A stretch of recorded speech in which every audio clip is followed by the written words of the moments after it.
If you're a physical therapist or a physical therapy student that has been in the clinic, you know that most patients are not compliant with their exercises. For some reason, we've allowed that to become a norm in the profession, and it's almost expected. And actually, if it's not expected, we just then call the patient lazy. Here's the thing, I don't think the patients are lazy. I think there's three primary things that we can do as physical therapists or future physical therapists to provide the success tools that that person needs to stop being lazy and to start doing their exercises. So let's take a look at three things that we can do as the clinician to improve exercise compliance. Number one reason why patients don't perform their exercises is because we educate them. Now you might be thinking to yourself, what is this guy talking about? We're supposed to educate them. We have a code to get paid because of education. Here's the thing. Education tells them the how and maybe explains anatomy. What we need to do is provide value. This is the why. Providing value is why your patient should do that exercise. And we often just have surface level education when it comes to anatomy and how to do the movement, but we don't explain to them why it's going to benefit them.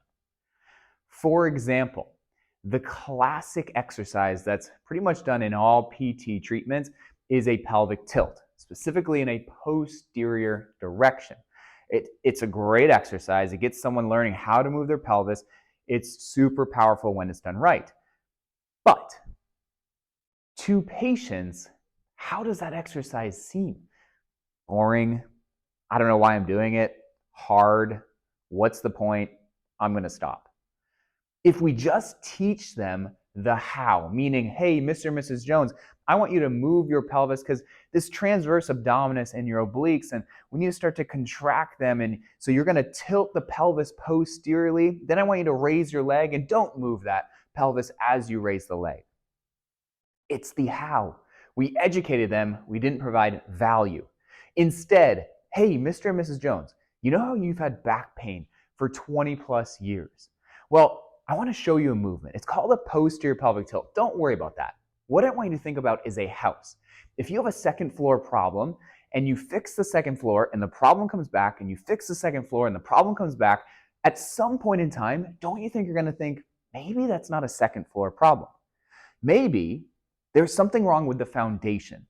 And when you look at the foundation, you realize that the foundation is slanted or it's cracked, and the foundation is producing the second floor problem. Here's the thing, Mr. and Mrs. Jones. When you just keep fixing the second floor, you don't fix the foundation. But the second we fix the foundation, the second floor problem goes away. Why? Because the foundation is causing the second floor problem. For your back pain that you've been dealing with for 20 plus years, your foundation, aka this pelvis right here and your rib cage, need to be in a good position for you to then build strength on.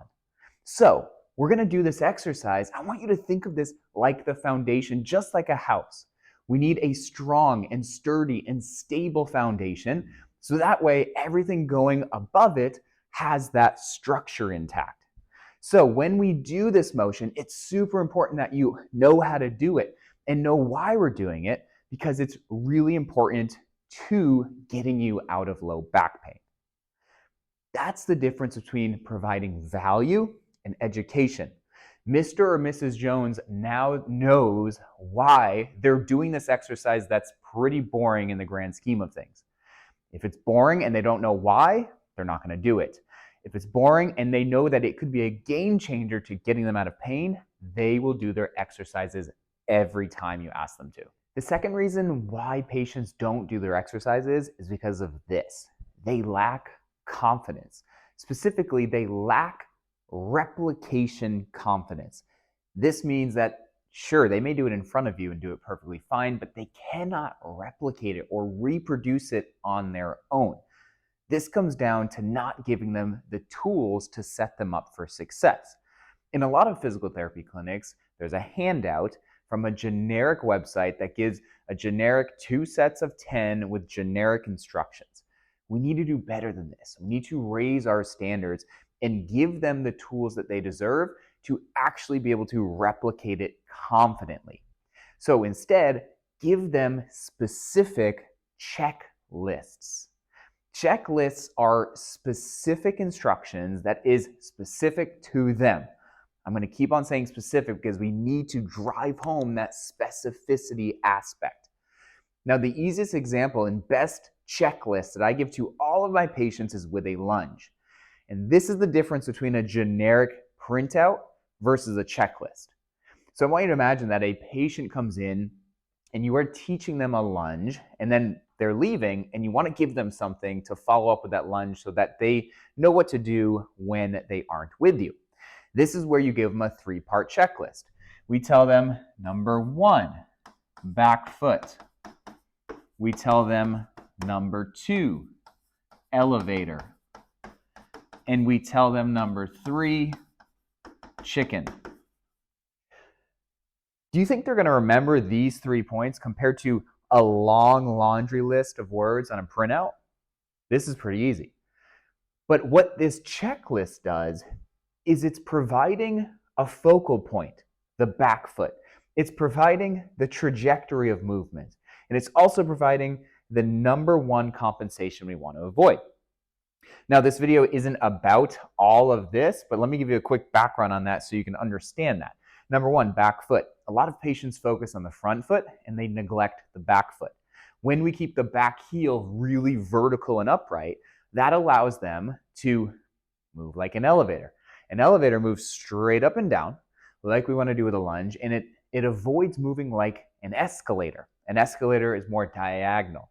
Usually, diagonal escalator type motions leads to knee pain, back pain. The center of mass tends to go too far forward, especially with a novice. And lastly, chicken. A lot of people, and if you're not familiar with it, watch people now, as they come up from their lunge, they tend to go back and forth as a way to produce spinal extension and flexion for momentum, aka they kind of move like a chicken. So Mr. and Mrs. Jones, focus the back foot, focus moving like an elevator, and don't chicken it. Perfect lunge. That's a checklist compared to a generic handout. The final reason why patients don't do their exercises is because we give them so many exercises. We tend to give them 5 or more exercises. Here's the thing. 1, it's not really manageable. People are busy, people have things going on, and they're going to start creating shortcuts, and maybe they'll do 1 or 2. And number 2, when you provide a ton of exercises, it's hard to track. It's hard to understand, did that exercise cause a problem? Did that exercise cause a problem? Because they're probably going to come back and say, I'm in pain when I do this. Well, is it that actual exercise, or was it the one before that then created pain during the one that you're doing? There's way too many things to keep track of. So make things simple. Give 3 exercises. Have them perform that. When they come back, they will actually start to learn it. Why? Because it's a solid core of 3 compared to 5. And here's the next thing. When there's 5, then you add 5 more, they're doing 10. And then the next week you add 5 more, they're doing 15. And people have these long laundry lists of exercises that they need to do. It's overwhelming. So let's make it less overwhelming for them. Cut it down to 3. Let them learn. Let them understand. Once they learn it, then you remove it from what they need to do. But here's the thing. When they learn it, they can go back to it if they want. They can include it. It's not something that's overwhelming because they know exactly what to do because you took time to allow them to learn it by only giving them 3. So let's stop giving 5 to 10 exercises. Give 3. Let them learn it. Let it be less stressful, and they will stay on top of their exercises.